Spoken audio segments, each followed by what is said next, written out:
Paper લીકની વધુ એક ઘટના ગુજરાત આયુર્વેદ યુનિવર્સિટીમાં બની હોવાની વિગતો બહાર આવતા સનસનાટી મચી ગઈ છે અને જામનગર તથા જૂનાગઢ સહિતના આયુર્વેદ વર્તુળોમાં ચર્ચાઓ ઉઠી છે।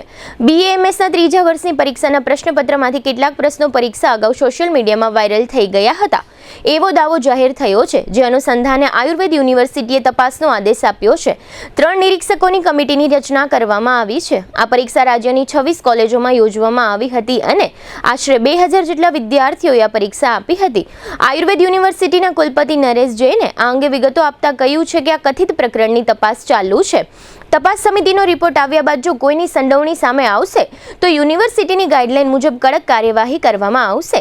હાલમાં પેપર સેટર સહિત કેટલાક લોકોની ભૂમિકાની તપાસ ચાલુ છે। આ અંગે યુનિવર્સિટીના કુલપતિ નરેશ જૈને આપેલી વિગતો પ્રસ્તુત છે। 20 તારીખના રોજ ગુજરાત આયુર્વેદ યુનિવર્સિટીના એક કોલેજમાં શલ્યતંત્ર વિશેનું એક્ઝામ હતું, પેપર હતું। ત્યાં મોકલેલા એક સ્કોડના અધિકારી દ્વારા પેપર પૂર્ણ થયા બાદ અમે જાણ કરવામાં આવી કે ભાઈ સોશિયલ મીડિયા ઉપર આ પેપર ફેલતું થયું છે।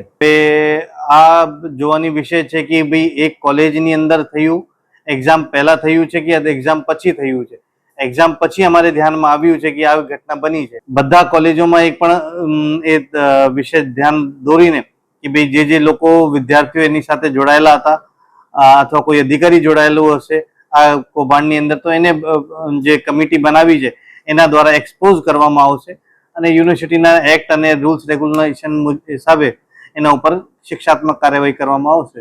લગભગ 26 સેન્ટરો ઉપર એક્ઝામ લેવાઈ છે આ અને લેવાઈ રહી છે। હાલ પણ લિખિત એક્ઝામ ચાલુ છે। લગભગ 2000 ની આજુબાજુ સ્ટુડન્ટ હશે એની અંદર અને 3 અધિકારીઓની કમિટી બનાવવામાં આવી છે, જે વિદ્યાર્થીઓની લિખિત પરીક્ષા પૂર્ણ થઈ હતી પોતાનું અહેવાલ રજૂ કરશે। યુનિવર્સિટીના એક્ટ છે અને રૂલ્સ રેગ્યુલેશન છે એ મુજબ અમે પરીક્ષાથી યુનિવર્સિટીની કોઈ પણ કામગીરીથી બાકાત રાખવાની સજા પણ થઈ શકે છે, ફાઇનાન્શિયલ પેનલ્ટી પણ થઈ શકે છે અને એવું અગર લાગતું હશે તો FIR સુધી પણ અમે કરાવી શકીએ। હમણાં જે એક્ઝામ થઈ છે શલ્યની એ નવા સિલેબસ પ્રમાણે થઈ છે। એની અંદર અમે 5 અલગ અલગ ટીચરોને પેપર તૈયાર કરવા માટે મોકલ્યા હતા।